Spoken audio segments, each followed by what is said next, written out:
Boa noite, Betânia. Boa noite, que rapaz pontual. É de quem está atrasado. Tá tudo bem, a Shelly entrou agora. Então assim, oi, Sávio, boa noite, seja bem-vindo. Deixa eu chamar logo o Ed aqui.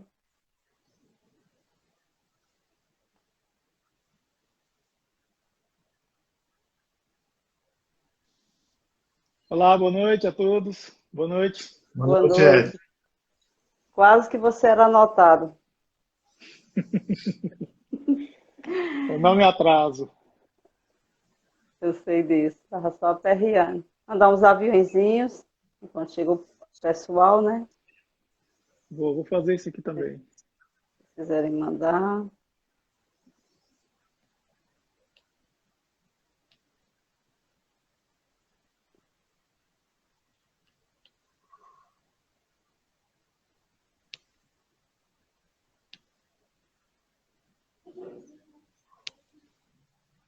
Obrigada, Sávio. Boa noite, Sávio, Lúcia, Ana, Veranize. Sejam bem-vindos.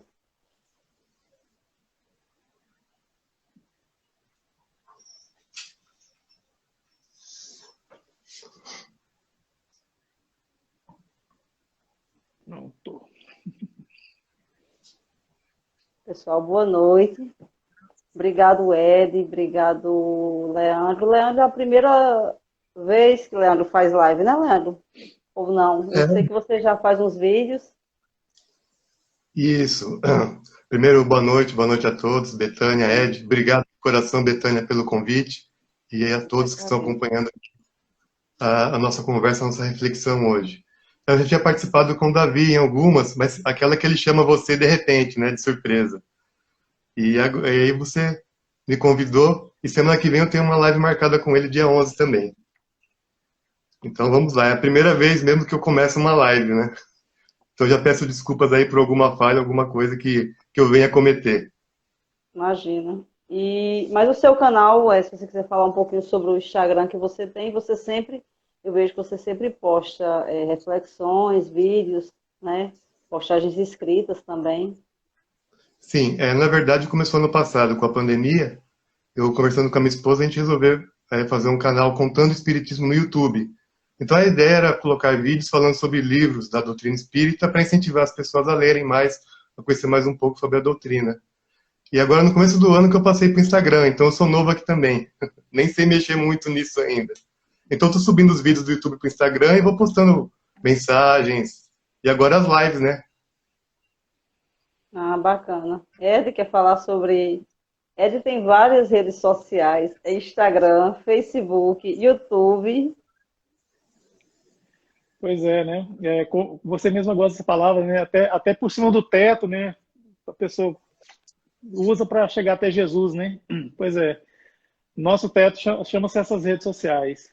O canal Somos Underline Espiritismo está presente aqui, né? No Instagram, como todos podem ver, mas também nós temos um canal no YouTube, Somos Underline Espiritismo, e uma página no Facebook, canal Somos Espiritismo. Então, tá aí. É o nosso teto para chegar a Jesus.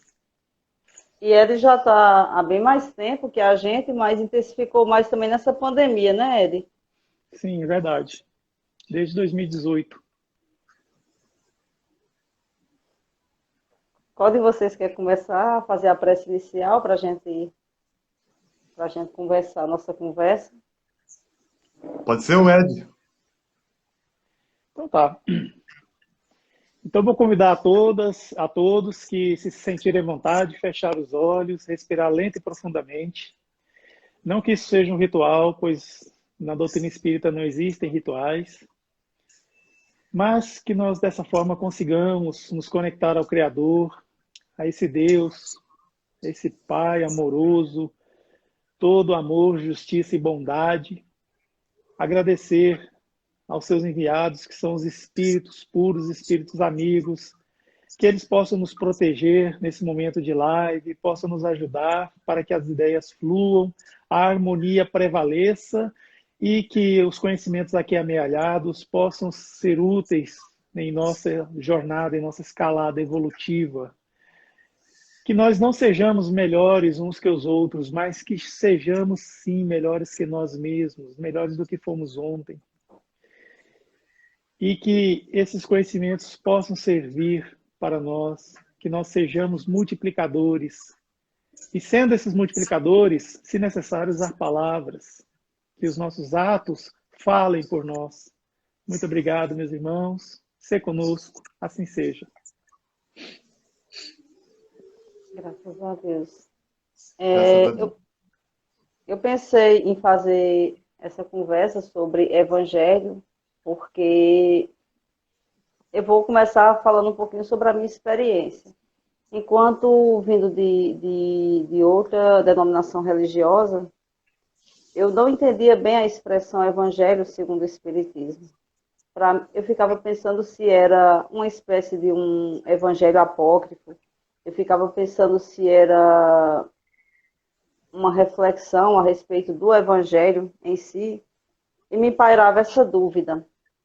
E eu acho que, além dessa dúvida, também depois que você conhece o evangelho segundo o Espiritismo, você fica se perguntando o porquê que, na verdade, o evangelho segundo o Espiritismo é uma seleção de textos extraídas dos evangelhos, né, dos 4 evangelhos, porém, juntamente com esses textos, há reflexões do próprio Kardec, como também instruções dos espíritos.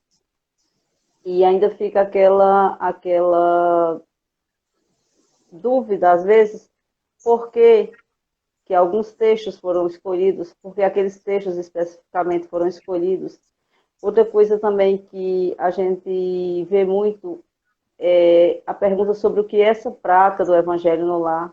Eu acho que, principalmente nesse período de reclusão, de pandemia, é que essa prática se intensificou ainda mais, mas também a busca de saber o porquê do que se trata também, muitas vezes essa pergunta é muito recorrente.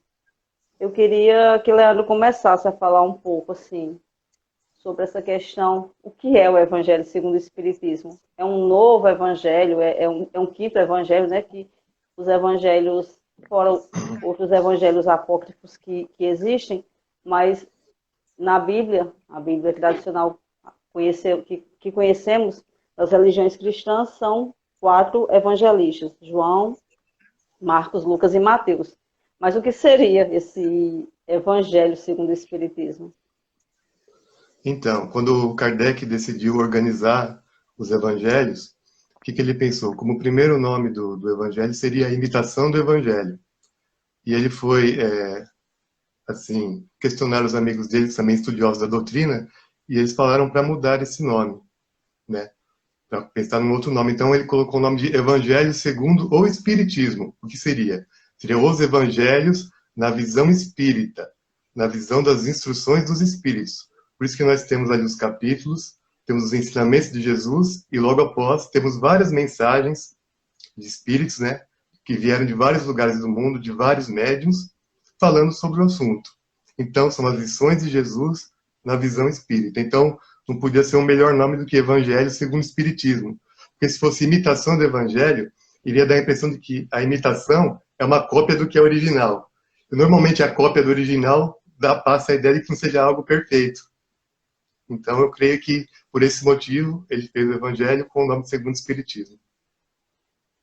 E, na verdade, esses textos do Evangelho, esses textos selecionados, quando a gente vê os Evangelhos, na verdade, os Evangelhos, eles narram a vida de Jesus, e cada evangelista ele se detém mais em um ponto específico. Alguns mais nos milagres, outros se detêm um pouco na genealogia de Jesus, mas, na verdade, o Evangelho segundo o Espiritismo, ele se detém não tanto nos milagres. E uma vez eu questionei isso, né, antes de começar a estudar, o porquê que não se detinha tanto nos milagres. E a resposta de quem me respondeu foi fantástica. Disse, não importa tanto os milagres, mas importa a moral do Cristo. eu queria que ele falasse um pouco por que essa importância tão grande da moral do Cristo para a gente não só enquanto espíritas, né? Mas para todos, mas o porquê da importância dessa moral do Cristo. Olha, na introdução de O Evangelho segundo o Espiritismo, Kardec já começa assim, ó, as matérias contidas nos evangelhos podem ser divididas em 5 partes. Os atos comuns da vida do Cristo, os milagres, as predições, as palavras que serviram de base para o estabelecimento dos dogmas da igreja e o ensino moral. Se as 4 primeiras partes têm sido objeto de controvérsia, a última, a moral do Cristo, ela se mantém inatacável até os dias de hoje. Então é algo que realmente reverbera já há mais de 2000 anos, 2021 anos, né, especificamente.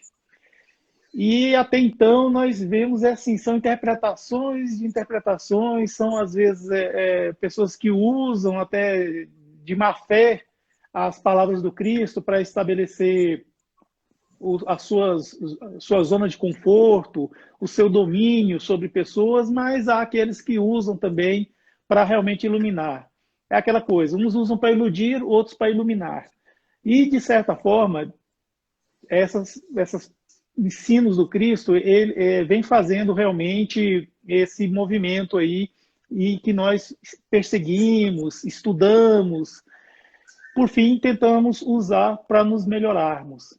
Então, é por isso que o ensino do Cristo é tão importante para nós espíritas, e também, claro, para os cristãos. É interessante você colocar isso, porque assim, não é a questão que os evangelhos estão errados, né? Mas como você bem colocou, o problema não é o evangelho, o problema não é a vida, o problema é a utilização das palavras, né? O quanto essas palavras são deturpadas ao longo do tempo. Se a gente já tem um problema, a questão das próprias traduções, né? A gente sabe que algumas línguas, ao serem traduzidas, se perde muito o real sentido das palavras. Imagina a deturpação, a interpretação pessoal que fazemos, né? E é interessante você colocar isso, né? Porque se tudo não se perde a importância, mas assim, que acima de tudo se sobrepõe a moral do Cristo. E traz muita reflexão para a gente que o importante, como eu vi um pensador ateu, por exemplo, por sinal, falar, é que não é a questão de nós sermos católicos, sermos espíritas, sermos evangélicos, mas que sejamos cristãos. A gente, por vezes, se prende aos rituais, né? E esquece do verdadeiro exemplo, que é o modelo e guia Jesus. Né, Leandro? Você quer falar um pouco sobre isso? Quero sim. Sobre a interpretação que você estava falando, né? Por isso que os espíritos, com as suas comunicações, dão a ótica espírita do ensinamento. Né? Nós que somos espíritas vamos por esse caminho, né? Então, o que o Kardec fez? Ele estruturou o Evangelho numa sequência de estudos, não de acontecimentos cronológicos dos fatos. Ele foi separando por temas. Então, se você pegar ali do capítulo 1º ao capítulo 4º, você vai ter uma base ali que fala sobre reencarnação, sobre pluralidade das existências, sobre as diversas categorias de mundos habitados. Então, do 1 até o 4, você vai ter uma base para você entender os capítulos subsequentes, fazendo estudos desde o começo do Evangelho até o final. Do capítulo 5 até o 10º, você tem as bem-aventuranças, que seria o objetivo, a promessa daquele que cumpre o que Jesus nos ensinou. Então, você começa lá, bem-aventurados os aflitos, os que são mansos e pacíficos. Depois você vai pegar do 11º ao 17º, que é uma questão de caráter mais de redenção individual, que é uma tarefa que a gente vem executando há muitas e muitas encarnações, que começa ali no amar o próximo como a si mesmo, depois uma tarefa um pouquinho mais difícil, que é amar os vossos inimigos, até chegar no 17º capítulo, que é o Sede Perfeitos, que é o que você falou do modelo que nós temos de perfeição, que é nosso Divino Mestre Jesus Cristo.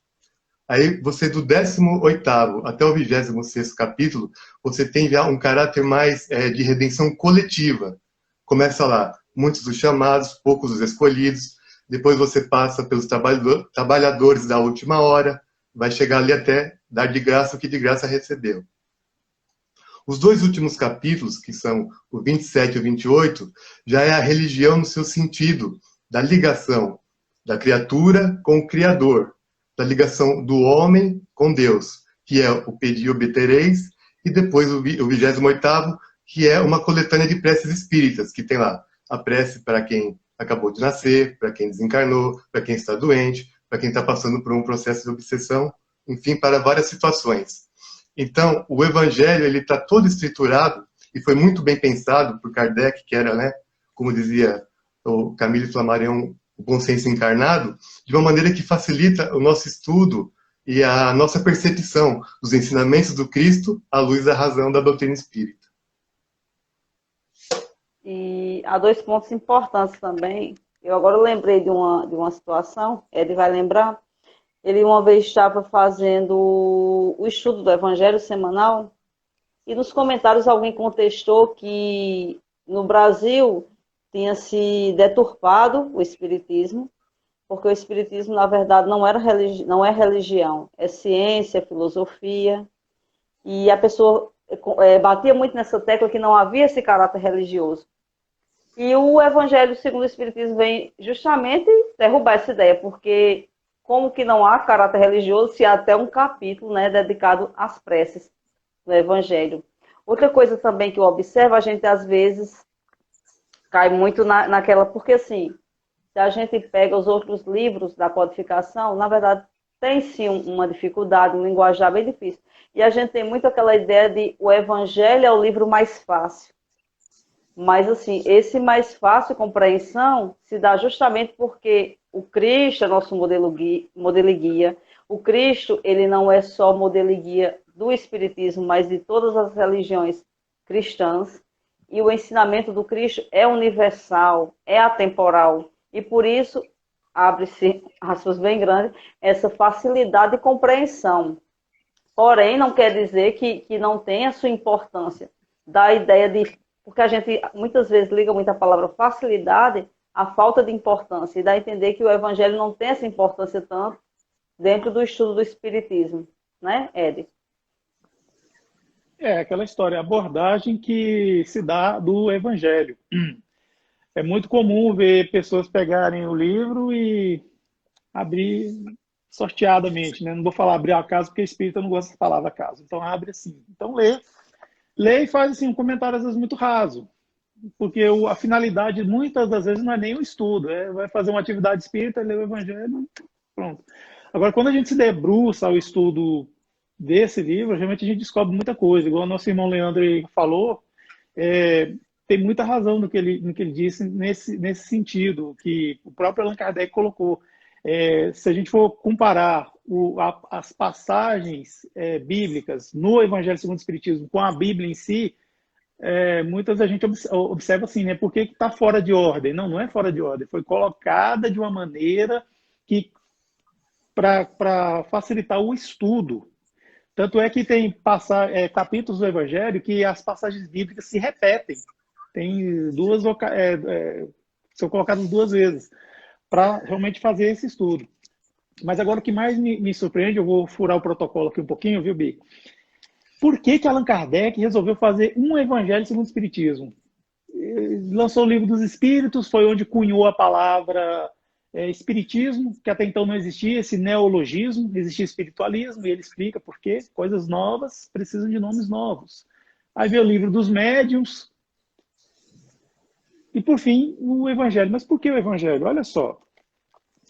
O próprio Livro dos Espíritos está disseminado nele lá a necessidade do Evangelho. No Livro dos Espíritos, na questão 614, Allan Kardec faz uma pergunta sobre o direito, sobre leis. Pois havia um embate na época entre o justnaturalismo e o positivismo, o positivismo do direito. Então tinha aquele embate.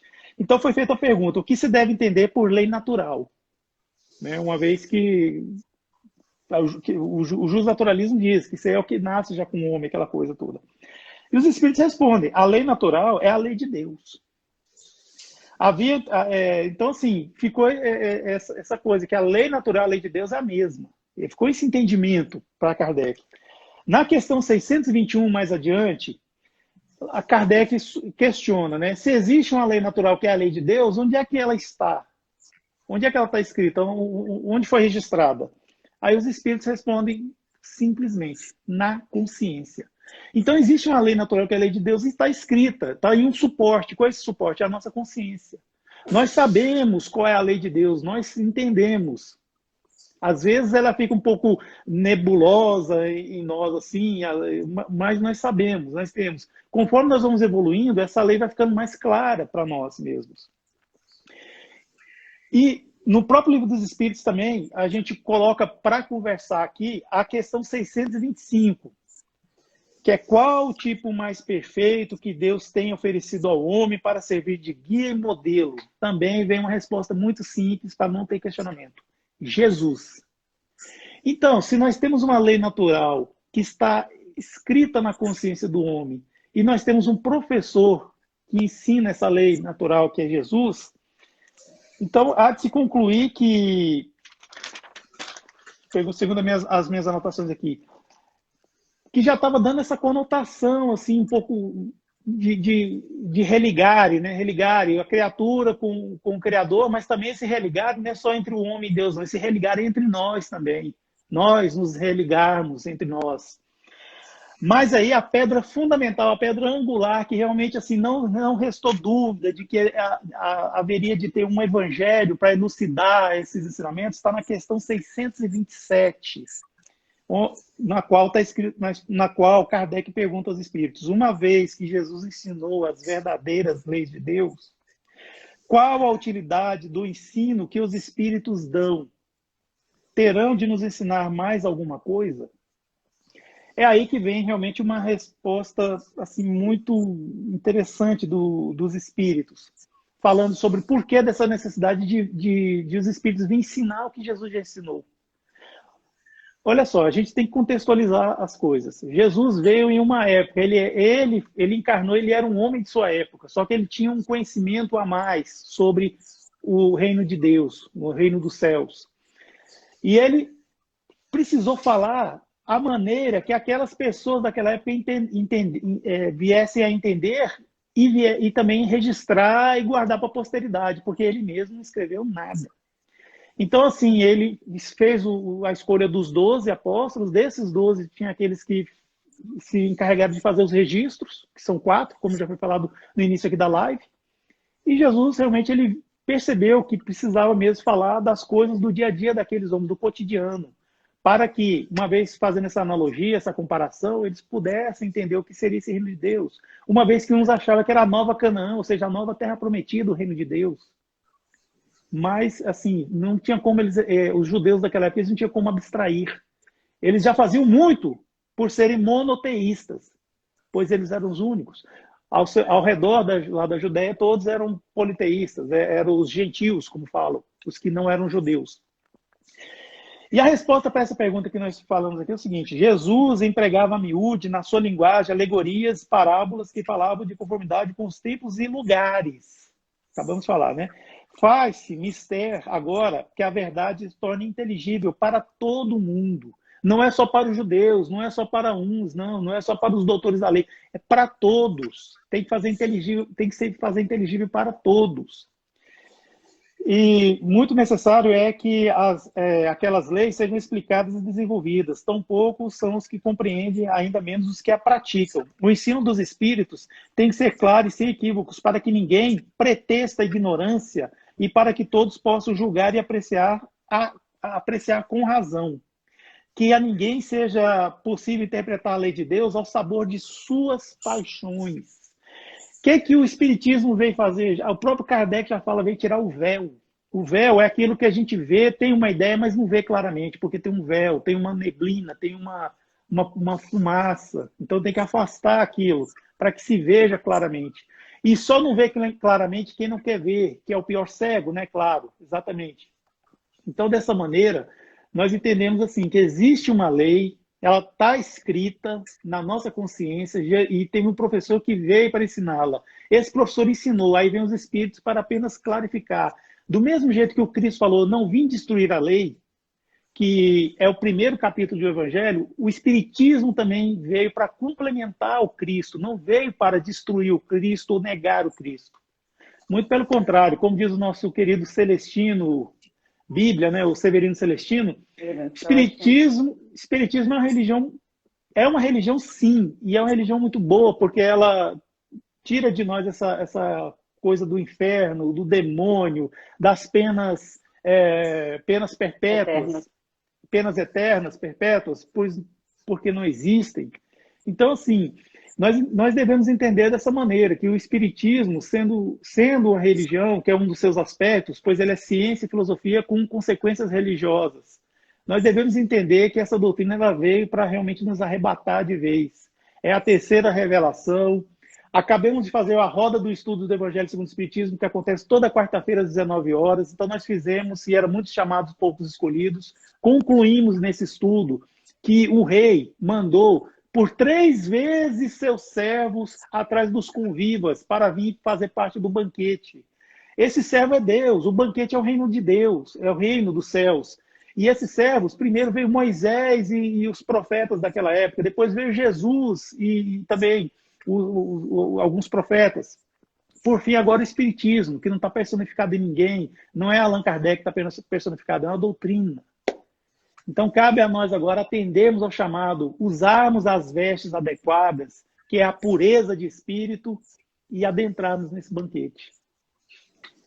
Só para completar, se me permitem, a pessoa falar que o Espiritismo não tem um caráter religioso, qual foi a primeira coisa que a Betânia nos pediu quando começou a live? Foi fazer uma prece. Então, está respondida a pergunta.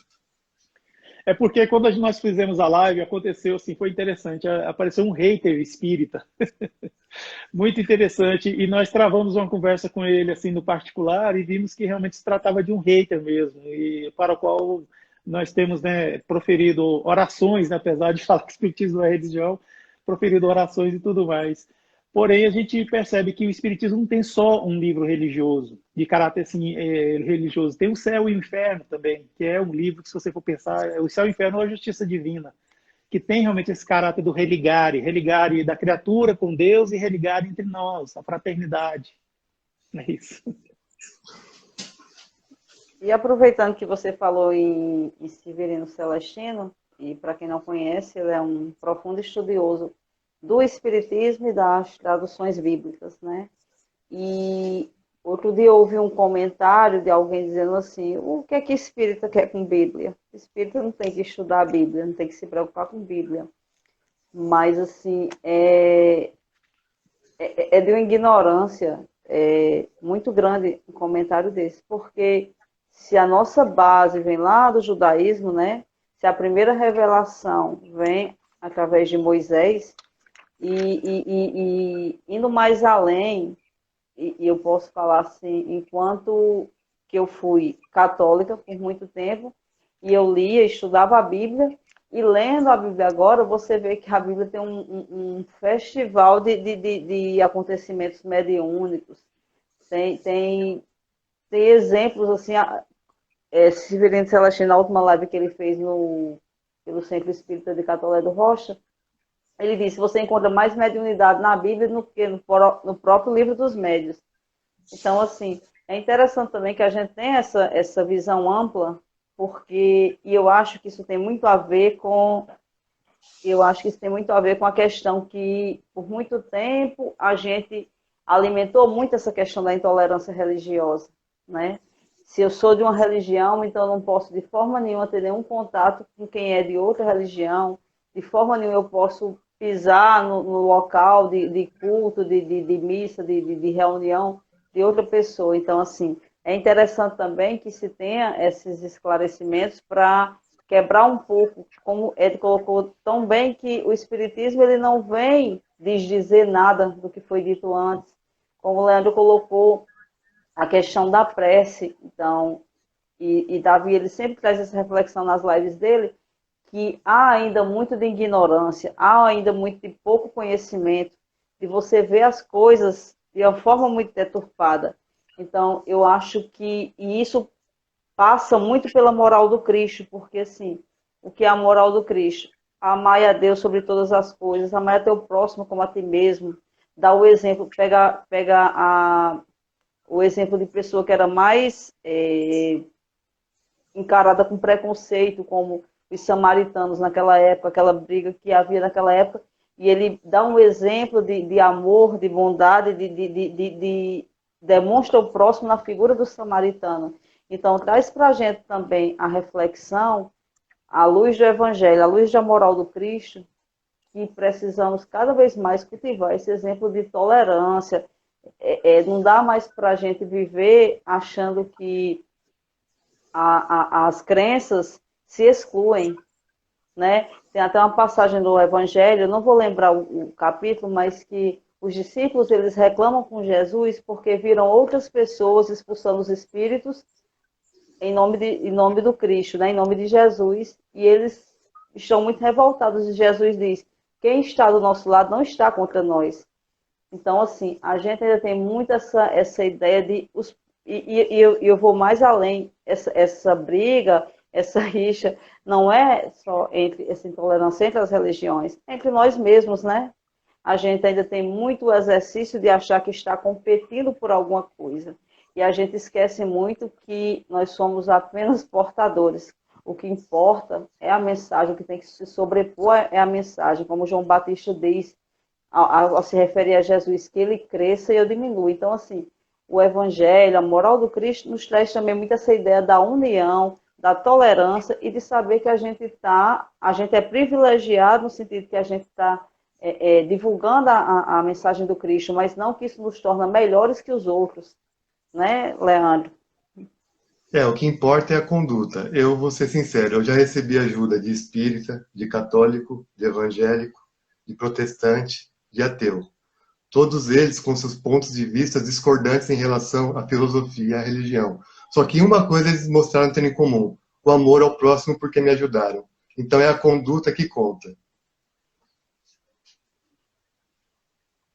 Eri? É o que nós percebemos, né?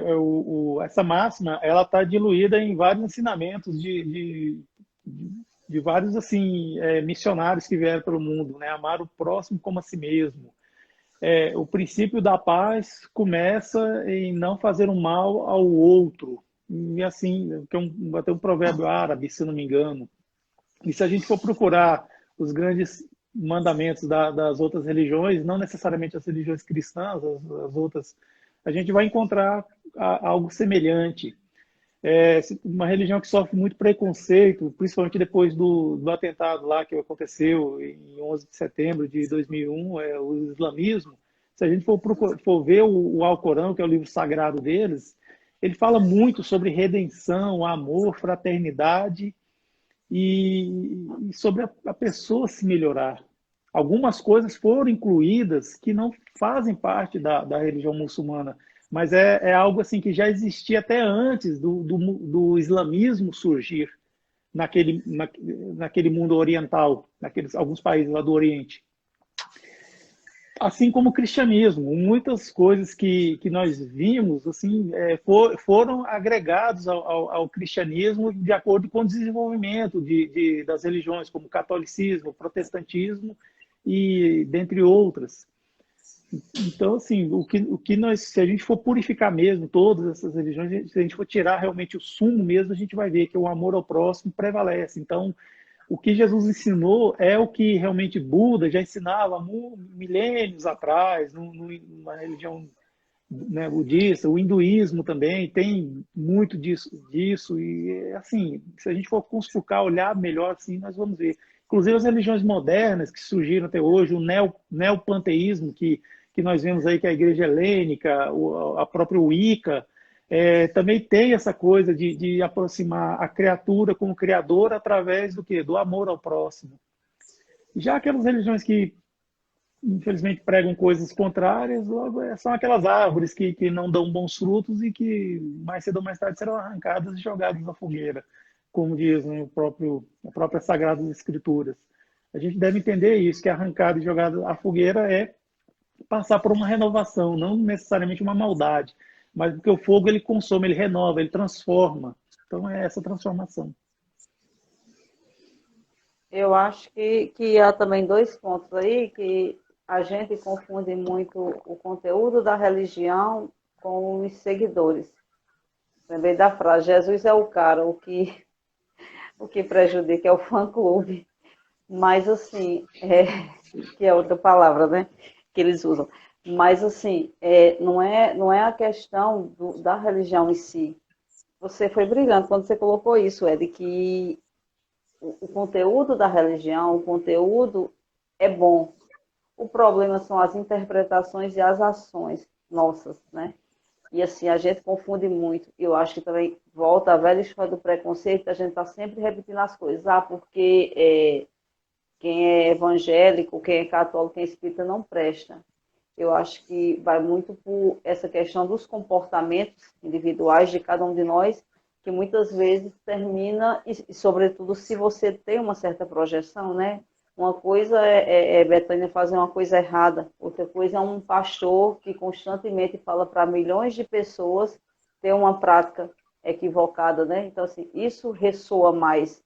Não porque para Deus esse pecado tenha uma preponderância maior, embora que conhecer, quanto mais a gente conhece, né, quanto mais a gente conhece a verdade, mais a gente é, entre aspas, escravo dela, no sentido que quanto mais você conhece, mais você é cobrado. Mas o que eu quero dizer é que muitas vezes a gente tem a ideia de que o pastor fulano de tal, o padre fulano de tal, o palestrante espírita é aquela religião, né? Se você tem uma projeção maior e você comete um erro, então, assim, isso gera a confusão entre a religião e a pessoa que cometeu. Então, assim, é o constante vigiar e orar também de ambos os lados. A gente ter o cuidado para não errar, mas também para não confundir as coisas, né? E como ele colocou tão bem que as religiões pregam o amor. E assim, foi interessante ele falar das várias figuras, como Jesus, Buda, nos dá também a ideia que Deus ele é tão generoso que ele trouxe a verdade por diversas pessoas, né? A gente tem a referência maior, modelo e guia, porque é o Espírito Crístico que pisou aqui no nosso planeta. Mas há também criaturas extremamente boas, iluminadas, que vieram com missões, né, como o Buda, por exemplo, e pregou só o amor, Irmã Dulce, Maria Teresa de Calcutá. Então é bom que a gente também veja o quanto Deus é generoso, trouxe essa revelação de diversas formas, em diversas religiões, e voltar ao que eu falei anteriormente, para ter esse cuidado com a tolerância, e ter muito a ideia de que o modelo e guia é o bem, né? Jesus, e o modelo e guia é amar o próximo como a ti mesmo, é um exercício maior. Então, quando o Ed fala lá atrás onde está escrito a lei de Deus na nossa consciência, nada espelha mais na nossa consciência do que amar o próximo como a ti mesmo, né? Se a gente faz esse exercício de só fazer ao outro o que gostaríamos que fizessem a nós, então, assim, esse exercício seria perfeito, né? Para a gente conseguir atingir esse comportamento ideal, por assim dizer. É verdade. Vamos supor, se eu não amar o próximo, isso jamais vai invalidar o ensinamento. É um problema meu, da minha inferioridade. Tem nada a ver com a questão do ensinamento. Então, se o pastor, se o palestrante, se quem está conduzindo ali o rebanho, né, não está fazendo de acordo, não é por causa da religião, é por causa da conduta dele que ainda não está adequada. Eu? Olha só, como é que a gente pode fazer a vontade do Pai? Como é que a gente pode dizer que ama a Deus, sendo que a gente não consegue ver Deus, nós não conseguimos, assim, ter o tato de Deus, assim, a gente sente Deus pelas suas leis, né? Eu vou usar aqui minha camiseta como exemplo. Está aqui um triângulo. Aqui nós temos essa triangulação. Deus está aqui em cima. Aí tem eu e o próximo. Para eu chegar até Deus, eu tenho que chegar pelo próximo. É os ensinamentos que Jesus falava. Quando foi que nós vimos, Senhor? Quando foi que nós vimos o Senhor passando fome, sem ter o que vestir?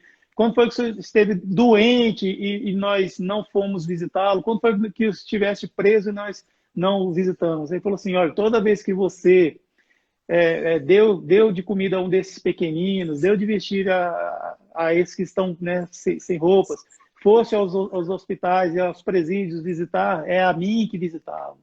Quer dizer, Jesus falava por Deus. É uma coisa que eu acho interessante, ele fala assim, Jesus era o médium de Deus, claro. Então, muitas das vezes ele falava até parecendo que ele era o próprio Deus. Então, tem gente que até hoje confunde, né? Que Deus e Jesus, menino Deus, essa coisa. Mas, assim, o fato é que para chegar até Deus não tem outro caminho, é o próximo, é o outro. Então, quando a pessoa fala que qual é a sua religião? Não, minha religião é o outro, igual eu já vi na poesia. Achei fantástico isso aí. A minha religião é o outro. A minha religião é o próximo. Então, assim, a gente entende que dessa maneira é o caminho. O próximo é o caminho. Então, qual é a melhor forma de nós tratarmos bem a Deus? A gente colocar para Deus o melhor que há em nós. É a gente colocar o melhor que há em nós para o próximo. É a gente saber também como amar esse próximo. Pois existem vários tipos, né? Cada um de nós está em fases evolutivas diferentes. Nós, embora nós estejamos no mesmo planetinha de provas e expiações, às portas do mundo de regeneração, né? Da fase de regeneração, nós ainda temos pessoas e pessoas, então nós temos que saber. Mas o próprio Evangelho, segundo o Espiritismo, que é o tema dessa noite, ele deixa bem claro, está lá, amai o próximo como a si mesmo. E o capítulo seguinte qual que é? Amai os vossos inimigos.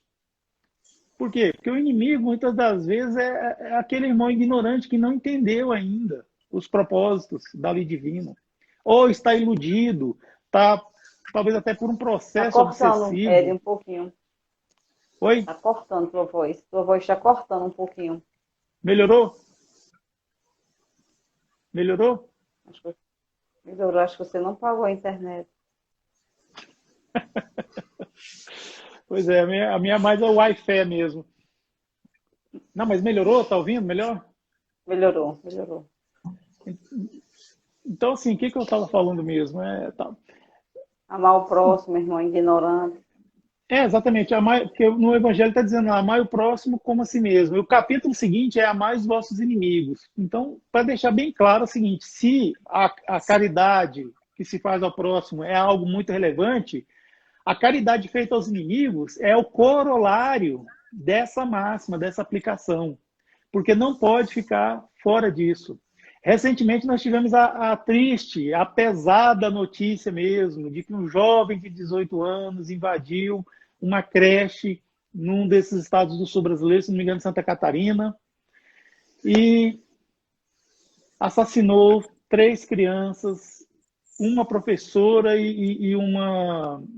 Esqueci o nome da profissão da garota, que é o cargo que ela ocupava lá na escola. Não era professora, era como se fosse monitora, alguma coisa assim.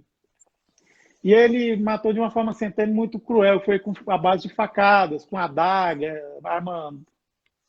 uma arma aí, de corte, né? Fala branco, eu sou meio resistente a falar essa palavra. Mas assim, aconteceu isso, é triste. Eu não sei o que leva uma pessoa a cometer um ato assim tão duro, tão vil, tão baixo.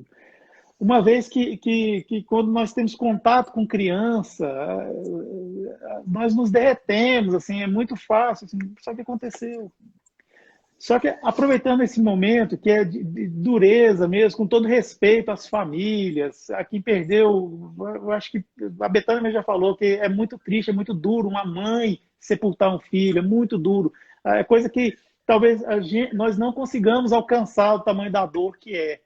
Mas com todo respeito à família, tudo, nós devemos orar por essas almas que voltaram para Deus, esperamos que tenham condições de planejar o próximo, né, o próximo reencarne, mas também devemos orar por esse rapaz de 18 anos que foi lá e cometeu esse estado, por esse irmão que estava no verdadeiro inferno, como ensina o livro Céu e Inferno, né?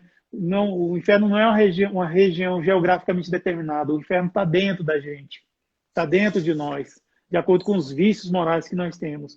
É o caso desse rapaz, infelizmente, não tem como a gente dizer que ele não estava passando por um enorme suplício, um enorme sofrimento, a ponto de fazer esse sofrimento se materializar em pessoas inocentes. Então, é o que ensina a nossa religião. que a gente deve orar por todos, principalmente pelos inimigos. Alguém que mata uma criança, mata pessoas inocentes, nós não podemos ter outro nome senão um adversário, quer dizer a mesma coisa de inimigo. Devemos orar por todos. É um exercício difícil, viu? E eu acho que a gente, para começar, gente, vocês têm energia muito boa. Meu marido, pela primeira vez na vida, entrou numa live minha, então, ele nunca entrou numa live, hoje ele entrou. Boa noite. É um exercício muito difícil e eu acho o seguinte, que e é uma coisa que desde que eu comecei a estudar o Espiritismo eu me policio muito. A gente tem muito costume de falar do outro e eu sempre me coloco no nós. Quando eu vou falar de erros, eu estou no exercício de sempre me colocar no nós. Eu vou fugir um pouquinho do assunto, mas hoje eu ouvi uma pessoa falar o seguinte, estava falando sobre a moça que ganhou o BBB, que inclusive é paraibana, eu não acompanhei o BBB, mas falando das qualidades dela e tudo, que era uma pessoa muito boa, uma pessoa que era empática, que se colocava no lugar do outro e não sei o quê. E a pessoa finalizou assim, que bom, se tivesse mais Juliettes no mundo, o mundo seria outro. Se tivesse 50% das pessoas fossem Juliettes, o mundo seria outro. Aí eu respondi assim, eu disse, se cada um de nós conseguisse ser um pouco Juliette, o mundo seria outro. Porque não cabe a gente apontar que o outro deve melhorar. A melhora tem que partir de nós. Tem que ser uma autorreflexão para que a gente se melhore para depois para que o mundo melhore. Então, assim, a gente vê as coisas boas, os bons exemplos, mas a gente quer apontar para o outro. A gente vê os bons exemplos, mas a gente acha que se o outro melhorar, o mundo vai ser melhor. Mas a melhora tem que partir da gente, né? Então, assim, eu falei isso para quê? Você falando na questão, eu não vi a reportagem, porque essa questão de criança mexe bastante comigo. Então, assim, é um exercício muito difícil. É muito difícil, eu falo por mim. E não, você falou sobre isso, e eu estava comentando outro dia num grupo de estudos que a gente tem a dificuldade, eu tenho a dificuldade de rezar ainda pela pessoa que cometeu o equívoco. E eu fico pensando o quanto é difícil esse amar e perdoar os inimigos, porque se a gente tem essa resistência, a gente tem essa dificuldade de rezar por aquela pessoa que cometeu um engano, que não foi contra nós, imagine quando for algo direcionado a nós. Então, é interessante, sim, que a gente tem esse exercício de rezar, porque, como você tão bem colocou, a pessoa que mais está precisando de oração, que mais está precisando de boas vibrações nesse momento, é a pessoa que erra, porque é a pessoa mais doente, né? E me veio a reflexão de um trecho do livro Maria de Nazaré. Eu não sei se vocês já leram, eu estou lendo no momento, e falava sobre, tem uma parte que os sacerdotes, eles conversando com Maria, já tentando testá-la para ver se ela realmente é a escolhida para ser a mãe do Salvador, a mãe de Jesus e tal, do Cristo, e eles falam de uma forma orgulhosa, porque Jesus nascerá naquele local, e Maria, com 7 anos de idade, ela responde que Jesus virá para aquele local, aliás, o Cristo virá para aquele local, não porque aquele local é um local de privilegiados, mas é o local onde se encontra o maior número de pessoas doentes que precisam de ajuda. Então é interessante você falar nisso, porque o ensinamento de Jesus, a moral do Cristo, o ensinamento de Jesus, o Evangelho nos traz lições belíssimas, mas traz esse exercício difícil, né? Como até Leandro falou agora sobre a questão do... Leandro falou muito bem no início, que começa com as lições mais, entre aspas, mais fáceis, mas chega nas mais difíceis, que é amar e perdoar o inimigo. Olha só, quando eu falo sobre essa questão de orar pelos inimigos, nós temos que pensar assim, quando é que essa pessoa vai sair do obscurantismo se nós não ajudarmos? Quem está na escuridão consegue ver alguma coisa? Quem está na escuridão comete equívocos, porque não vê com clareza. Nós reclamamos muito dos nossos políticos, alguns, né, dos nossos políticos e tal. Mas se nós não orarmos por eles, quando é que eles vão sair dessa obscuridade que se encontram? Em Tessalonicense, está escrito, em tudo dai graças. Isso é um ensinamento muito grande, pois, ao contrário de nós agradecermos, termos a gratidão, primeiramente no nosso coração, para depois, né, expressarmos pela boca, nós devemos não praticar o quê? O ato de reclamar. O que é reclamar? Reclamar tem um prefixo lá, o re, que é da mesma família lá do reescrever, reler, refazer. Então, reclamar é clamar de novo, é clamar novamente, é pedir. Clamar é pedir. Então, eu estou pedindo. Então, toda vez que eu reclamo desses políticos, reclamo dessas pessoas igual esse jovem de 18 anos que faz esses atentados, eu estou pedindo para que venha mais. Toda vez, trazendo para o nosso seio familiar. Toda vez que eu reclamo do meu marido, da minha esposa, reclamo do meu filho, da minha filha, da minha sogra, do meu genro, toda vez que eu reclamo da secretária do meu lar, eu estou pedindo para que aquelas pessoas se tornem piores ainda. Eu estou clamando para que aquilo seja pior. Quando eu reclamo da minha falta de dinheiro, reclamo de uma dor, de uma doença, quando eu faço essa reclamação, eu estou clamando para que seja pior ainda em mim. Chega um momento que se comprova aquilo que o Livro dos Espíritos está dizendo, que só realmente quando a dor chega num momento de culminante é que o homem vai entender a necessidade do bem. Aliás, quando o mal chega num momento culminante é que o homem vai entender o valor e a necessidade do bem. Mas por quê? É porque tanta reclamação acaba fazendo isso. Nós temos uns irmãos de uma seita, e eles falam que é seita, não sou eu que estou dizendo, chamada Seichonoye, que tem um mestre chamado Masaharu Taniguchi. Eles falam que tudo você deve agradecer, tudo. Se você vai pagar a conta, você tem que falar muito obrigado. Se você vai fazer uma coisa, muito obrigado, muito obrigado. Por quê? Porque para aquilo voltar em graças para você também. E todo aquele que tem dentro de si já a condição de gratidão, o que acontece? Essa pessoa ela atrai, é uma lei da natureza. Se a gente planta tal coisa, a gente vai colher dessa coisa. Se a gente planta uva, a gente colhe uva. Então, se a gente planta gratidão, a gente vai colher gratidão. Então, é isso que nós devemos cultivar para nós. Quando a gente ora pelos nossos inimigos, ora por pessoas que cometem um ato como esse, igual aquele que no passado, há uns anos atrás, entrou numa escola lá no Rio de Janeiro, e entrou armado e fez uma chacina lá também com as crianças, os estudantes daquele colégio, que depois se matou. Quer dizer, ele cometeu vários crimes e cometeu um crime contra si mesmo, que foi tirar a própria vida. Então, assim, imagina como que uma criatura dessa chega no mundo espiritual. Nós devemos pensar nisso também. E se a gente fosse encher de preconceito e odiar essas pessoas, nós vamos alimentar mais ainda esse monstro que existe nelas. E nós já temos condições, maturidade espiritual suficiente para entender a grandiosidade disso. O amar os vossos inimigos. Perfeito, Ed, o que você colocou. E a pessoa que está em erro, se nós reclamamos, né, nós estamos contribuindo para que ela erre cada vez mais. E a gente não pode reclamar da pessoa. Ao passo que se a gente mandar boas vibrações para que ela mude de vida, para que ela melhore, aí tudo, consequentemente, vai se aprimorar, vai melhorar. O mal não merece comentário em lugar nenhum, já dizia André Luiz. Verdade. Leandro, eu acho que é sua esposa, não sei, fez um comentário aí. Malu Munhoz. Minha mãe. Ah. Ela colocou: o amor cobre a multidão de pecados. Verdade.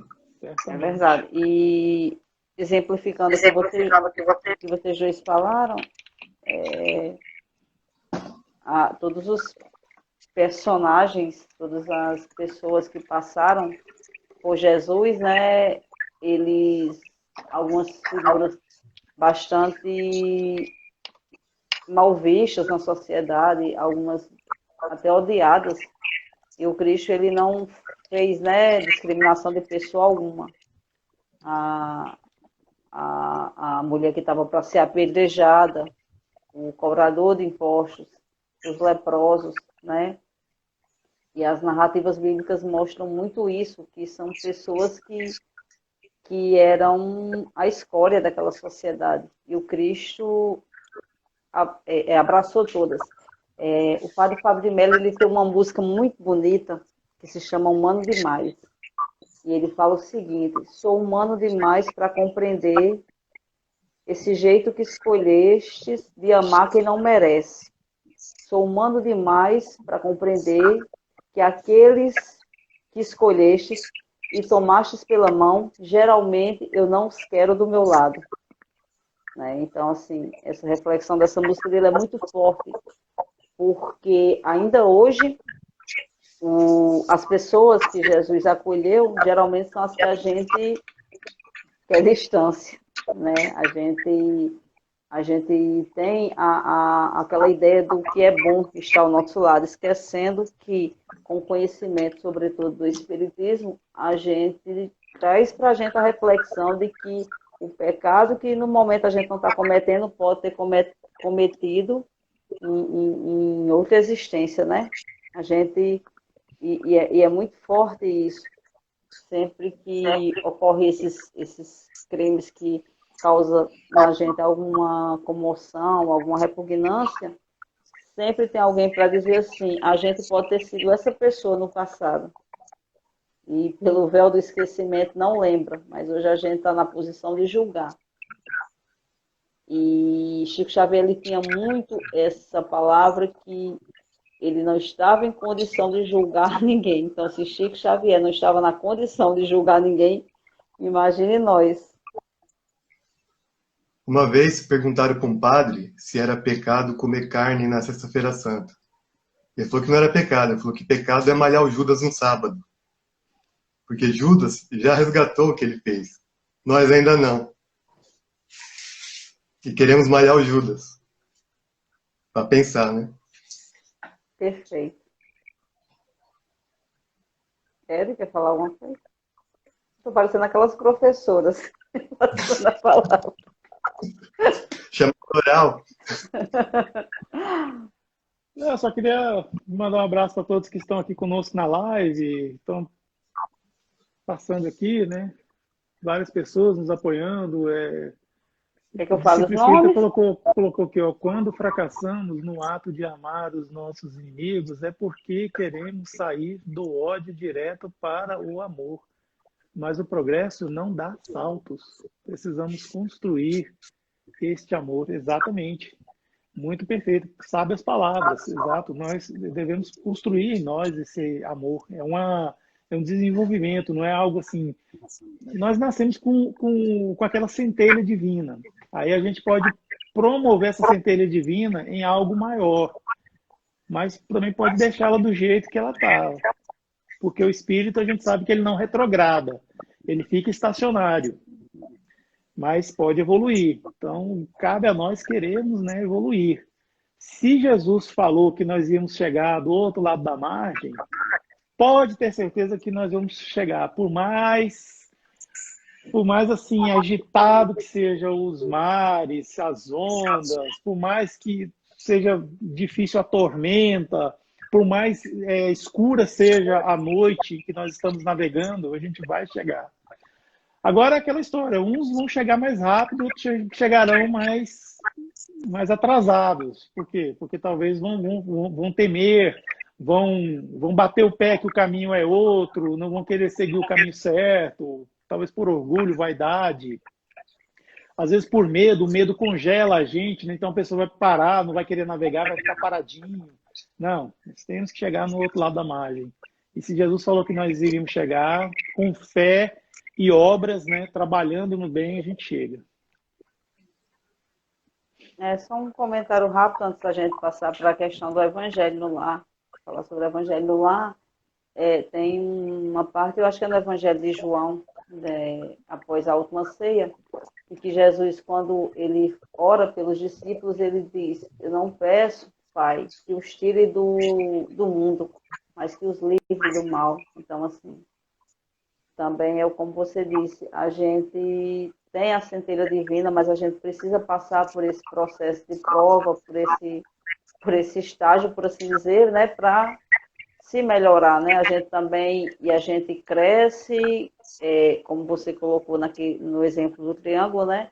Eu chego a Deus através do outro. A gente também não vale, não tem como a gente se isolar, né? Tem até uma pergunta no Livro dos Espíritos sobre isso, sobre não fazer o mal, né? Não é não fazer o mal, é praticar o bem, né? Não é se isolar como eremita no deserto, que isso também não vai nos santificar. A gente cresce, a gente evolui no exercício também do amor ao outro, né?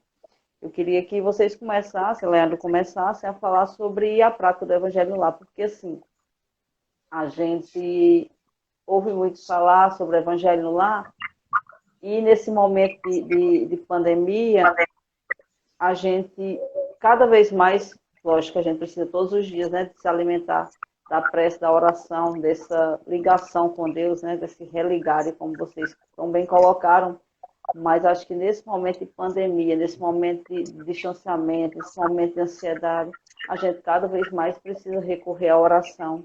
E constantemente as pessoas perguntam muito sobre o que é o Evangelho no Lar, quando podem fazer, como podem fazer, né, assim. E sempre eu estou recebendo essas perguntas, eu acredito que vocês também, porque é um momento que a gente precisa muito buscar ajuda de todas as formas. Assim, uma ajuda maior do que um momento de oração, de prece, né? Então, assim, é interessante que se fale sobre o que é essa prática do Evangelho no Lar. Então, Betânia, nós estamos vivendo um isolamento social, mas não estamos num isolamento espiritual. Então, o culto do Evangelho no Lar é uma prática, né, dos espíritas, e obviamente todos podem fazer, não só espíritas, e a gente, uma vez por semana, em determinado horário, se reúne e estuda o Evangelho, né, com comentários, com outros livros que nos ajudam também. Para quê? Para elevar o padrão vibratório da família, atraindo os bons espíritos, né, para junto de nós, e aqueles que ainda estão ali, vamos dizer assim, um pouco perdidos em busca de entendimento, com as nossas leituras, com os nossos comentários, e principalmente com a nossa reforma íntima, com a nossa mudança, eles tocam o seu coração e também vão procurar a luz. Então, basicamente, o culto do Evangelho no Lar é a união da família em busca do amor e do ensinamento de Jesus. E a gente vai desenvolver mais um pouco ainda, que eu falei bem pouquinho. O Ed pode completar, por favor. Bom, como o Leandro falou, realmente o culto do Evangelho no Lar, ele deve ser feito no lar, ou aquilo que nós entendemos por lar. Muitas pessoas falam que na minha casa só tem pessoas de outras religiões, de outra denominação religiosa, não aceita. Bom, você pode entrar para o seu quarto e fazer o culto do Evangelho lá no seu quarto. Se isso for causar conflito, for ter algum problema, for desarmonizar a sua família, ou desarmonizar mais ainda a sua família, então é melhor que se faça assim. E espere um momento até chegar que você colha os frutos do que você começa a plantar. Mas, assim, para falar de aspectos agora assim, mais técnicos, quando você faz o Evangelho no Lar, é necessário escolher um dia da semana, não necessariamente à noite, pode se fazer de manhã, de tarde, quando tem esse, né? É um horário determinado, começa a tal hora e termina a tal hora, pode ser 15 minutos, assim, é o que se recomenda, pelo que até onde eu já li. Recomenda-se a leitura desse livro, o Evangelho segundo o Espiritismo, mas tem outros livros também, por exemplo, da série Fonte Viva, do Emmanuel, que é Fonte Viva, Caminho, Verdade e Vida, Jesus no Lar, se não me engano, Pão Nosso. Para fazer uma leitura inicial, faz-se uma prece, abre o Evangelho, pode ser sequenciado ou pode abrir sorteadamente, leia, pode ler em voz alta ou uma voz assim mais baixinha, se não for para não incomodar. Faz-se uma interpretação e uma leitura. Não esqueça da água, sempre importante, ter um recipiente com a água potável para ser colocada antes de começar o Evangelho. Aí, após feito o Evangelho, beba dessa água, ofereça para quem estiver participando também. Se no dia e hora marcado do Evangelho aparecer alguma visita ou o telefone tocar, é recomendável que não se atenda, a não ser que seja algo muito urgente e importante, mas é recomendável que não atenda. A visita que chegar, eu sei que a gente está em época pandêmica, né? Isso dificilmente vai acontecer, mas se chegar convite para participar do culto do Evangelho no Lar, não interrompa. Quando nós fazemos um movimento em direção a Jesus, ao Cristo, sempre aparece aqueles que querem puxar a gente para trás, para que nós não evoluamos, né? Para que a gente não evolua. Então a gente tem que fazer o nosso movimento também no sentido de querer ir, a força da vontade de ir, certo? E a gente consegue. Passa-se um bom tempo, a gente começa a perceber certas mudanças no nosso lar, nossa casa, ou aquilo que a gente chama de lar. Quem tem mediunidade de evidência já relatou que ao redor da casa, às vezes até ao redor da quadra onde a casa se situa, fica como se fosse uma faixa de um arco-íris assim. Foi o que eu já ouvi, eu nunca vi. E circunda aquele local como uma proteção a mais. Nós já temos a proteção do nosso mentor espiritual. Só que com o culto do Evangelho lá, essa proteção ela se amplia, se intensifica. Já ouvi médiuns videntes dizerem que, inclusive, na porta da casa da pessoa fica um guardião. E ainda me falou mais. Um guardião com roupas de soldados romanos segurando uma lança. Eu não vi, foi o que um médium vidente me falou uma vez, e numa reunião mediúnica, inclusive, que nós estávamos fazendo, e caiu justamente essa parte do Evangelho no Lar.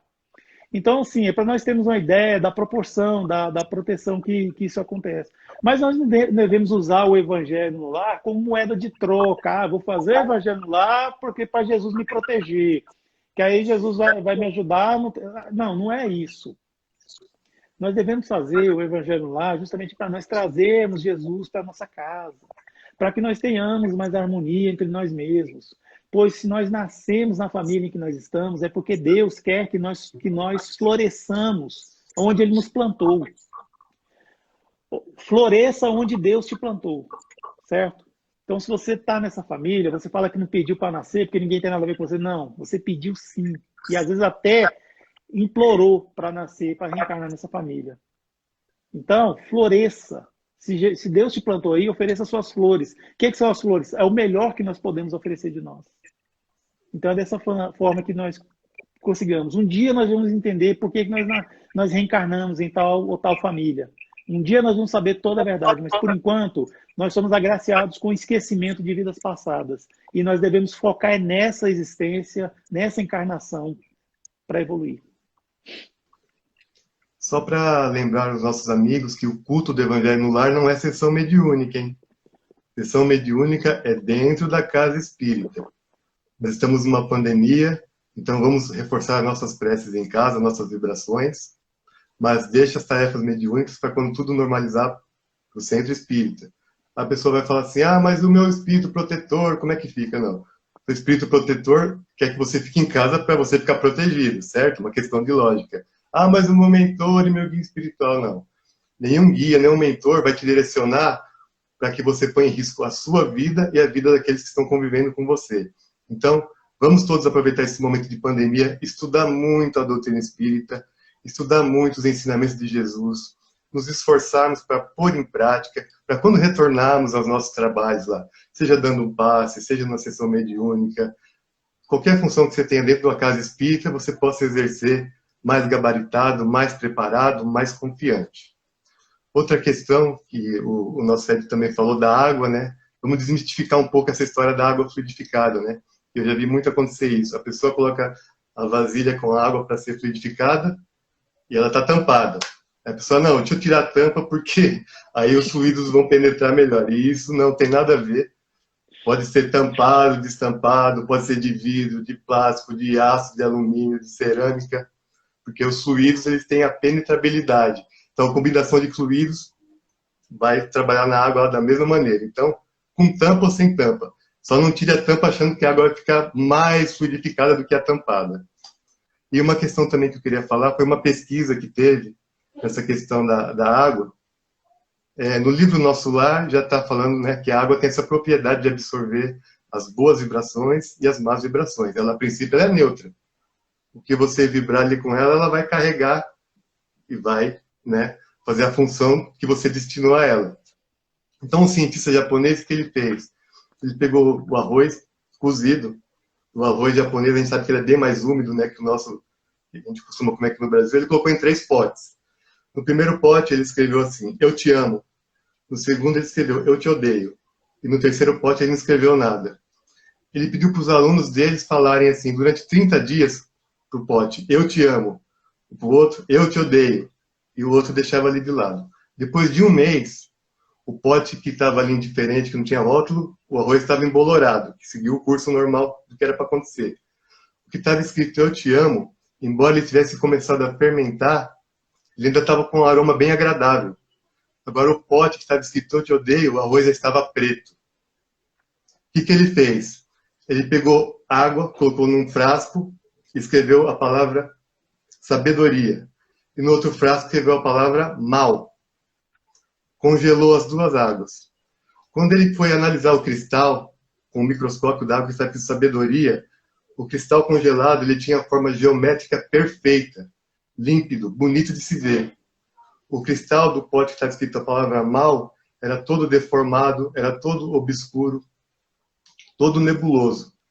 Então, o que se conclui com essa pesquisa? Que a água ela recebe realmente as nossas influências, as nossas emanações mentais. Isso nos leva a uma reflexão. Se o nosso corpo físico, o nosso veículo carnal que nós utilizamos para a nossa evolução aqui na Terra, na sua maior porcentagem, ele é formado de água, e se o nosso sentimento ainda está negativo, gerando pensamentos de ódio, de angústia, de dor, de sofrimento, esse bombardeio de energias negativas sobre o nosso corpo, que também tem água, com certeza vai mudar as propriedades, desencadeando doenças, enfermidades, mal-estar. Então, é muito proveitosa essa pesquisa e as informações que nós temos do plano espiritual na questão da água. Então, vamos pedir com fé, sempre pensar coisas boas, não só para a água ser fluidificada, mas também para os nossos pensamentos aqui. Lembrando que essa questão da água é muito interessante, né? Porque o recipiente da água é onde são derramados certos remédios espirituais, né? E não interessa se está tampado ou não. Agora, nós devemos lembrar também que nossa composição orgânica, nós temos 70% de líquido, de água. Então, assim, quando a gente faz uma oração, ou pede, a atuação dos espíritos é nesses compostos líquidos que existem na gente, assim, no corpo também. Acaba agregando também isso aí. E o culto do Evangelho no Lar deve ser feito uma vez por semana, mas não necessariamente só uma vez por semana, pode ser feito até várias vezes. E eu já vi até dizer que quando acontece alguma coisa, quando um desentendimento ou algo assim, né, faz-se um culto específico para aquele momento. Tá vendo? Eu já vi dizer isso. Outra questão também é a característica, né, de como você citou, de você poder abrir aleatoriamente, né, o Evangelho e vir sempre uma lição que nós necessitamos. Apesar de que o Evangelho inteiro é a nossa necessidade, né? Não tem lição mais importante ou menos importante. Mas às vezes esse Evangelho que é de brochura, você abre muitas vezes na mesma página, sempre vai cair naquela, porque está viciado. Aí tem aquela versão do Evangelho que é espiral, que não tem esse problema. Agora, se a gente abrir e cair sempre na mesma, é que realmente a gente tem que estar bem atento a essa lição. Agora, as pessoas também podem optar fazer um estudo do começo do Evangelho até o fim, porque aí ele vai pegar todas as lições, todos os ensinamentos, naquela ordem que nós falamos no começo que Kardec elaborou. Fica a critério de cada um, de acordo com as suas necessidades. No dia a dia, não precisa ser na hora do Evangelho, só você abre o Evangelho ali, você lê uma palavra, você reflete, você melhora, enfim. Fica a critério da necessidade da pessoa.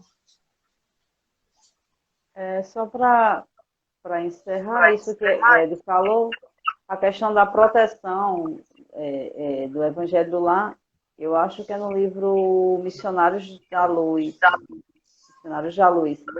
Eu acho que é o terceiro do André Luiz, que tem a casa de Dona Isabel, eu não vou lembrar o capítulo, mas tem quando chega o mentor e André Luiz na casa de Dona Isabel, há toda uma proteção, porque era uma casa que fazia constantemente o Evangelho lá, era uma casa de oração, era uma casa que ela sempre procurava dizer boas palavras, bons ensinos aos familiares.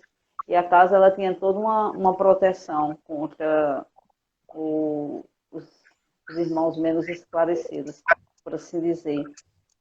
E também a questão do evangelho não ser necessariamente só uma vez por semana, realmente, era isso que eu ia comentar, porque, sobretudo nesse momento, a gente está precisando mais ainda, né, desse alimento espiritual, dessa oração, dessa reflexão, né? É importante que se faça sempre, né? Oração nunca é demais. Eu queria agradecer imensamente a vocês dois. Foi muito bom essas reflexões.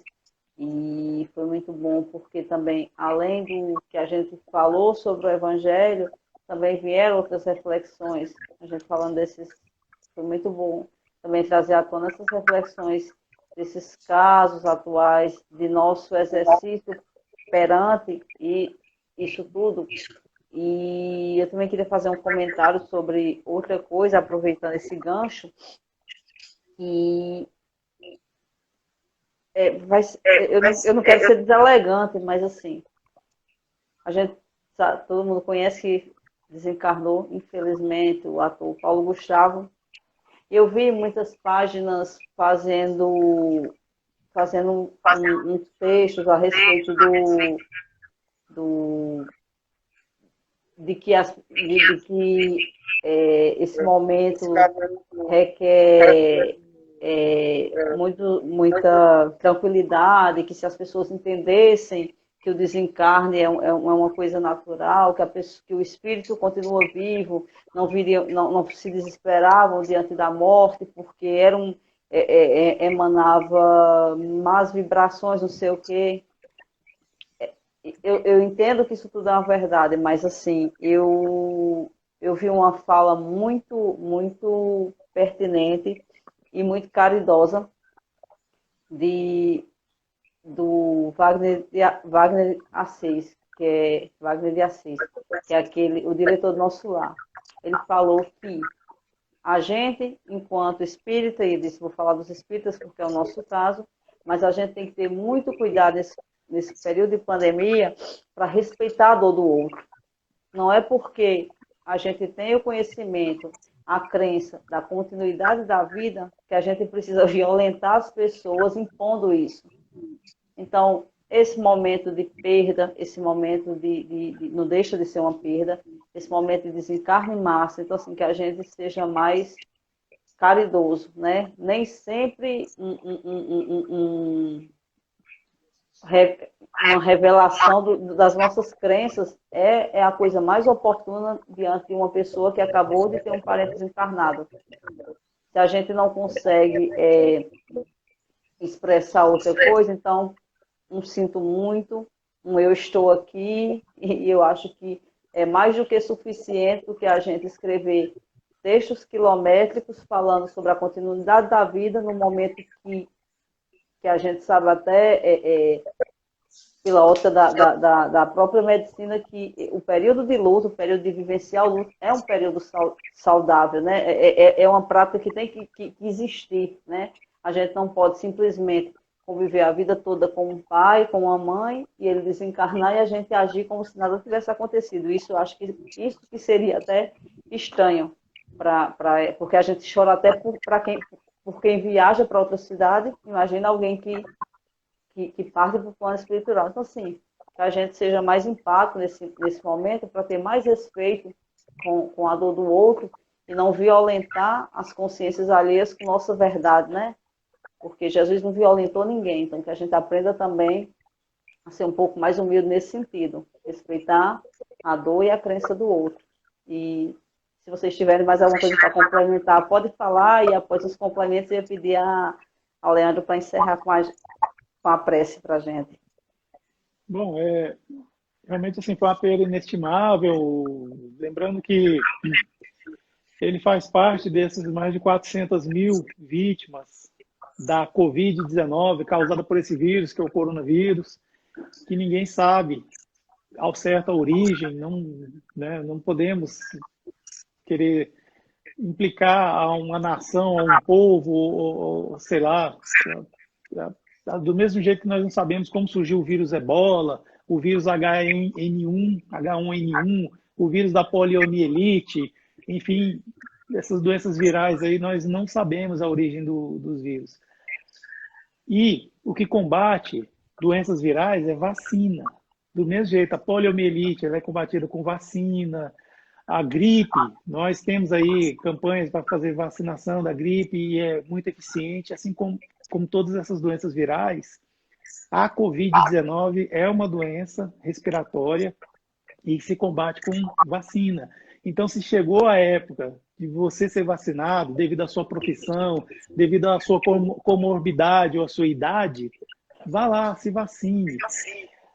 É uma forma moderna de se usar o amar ao próximo como a si mesmo, é fazer esses atos, é não se aglomerar, é lavar sempre as mãos, e se for o caso, usar o álcool em gel, usar máscara, ficar em casa preferencialmente, mas se não der, né, porque hoje em dia as pessoas precisam trabalhar, aquela história da economia, se não der, procure manter um afastamento, ainda que seja difícil, tente manter. Se vai entrar no ônibus, passe um álcool em gel antes e depois quando sair, certo? Procure não ficar muito próximo, se for possível. Eu sei que eu posso estar falando aqui uma coisa meio complicada, assim, para quem lida com isso dia a dia, mas vamos pensar em algo maior do que eu estou falando aqui. Vamos pensar na aplicação moderna do amar ao próximo como a si mesmo.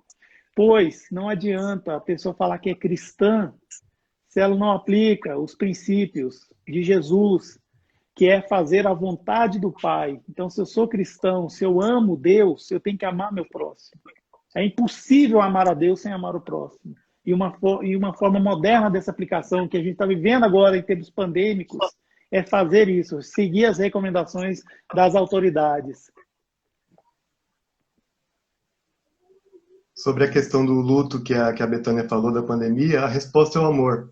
O amor não exige nada, o amor não impõe nada, o amor respeita a dor do próximo. Essa é a resposta. Perfeito, Leandro. Perfeito. Vamos encerrar com a oração. Vamos sim. Vamos nesse momento, de paz, de harmonia, de entendimento, agradecer a Deus nosso Pai, a todo o plano espiritual superior, pelo auxílio, pelas intuições, que nós possamos estar com esse amor presente em nossos corações, mas também na prática, no dia a dia, junto da nossa família, das pessoas com as quais convivemos, agradecendo de coração essa oportunidade de mais uma vez ter aprendido muito hoje, junto com esses queridos irmãos, a todos que comentaram, que participaram, que Deus abençoe a todos, que eles possam ter uma noite muito tranquila, muito serena, na paz de Deus, nosso Pai. Assim seja. Assim Graças seja. a Deus. Obrigada mais uma vez, Ed. Obrigada mais uma vez, Leandro. Obrigada a cada um que ainda está aqui, que passou por aqui, que não pôde ficar até o fim. Muito obrigada. Que Deus abençoe todos nós. Boa noite. Boa noite. Tchau.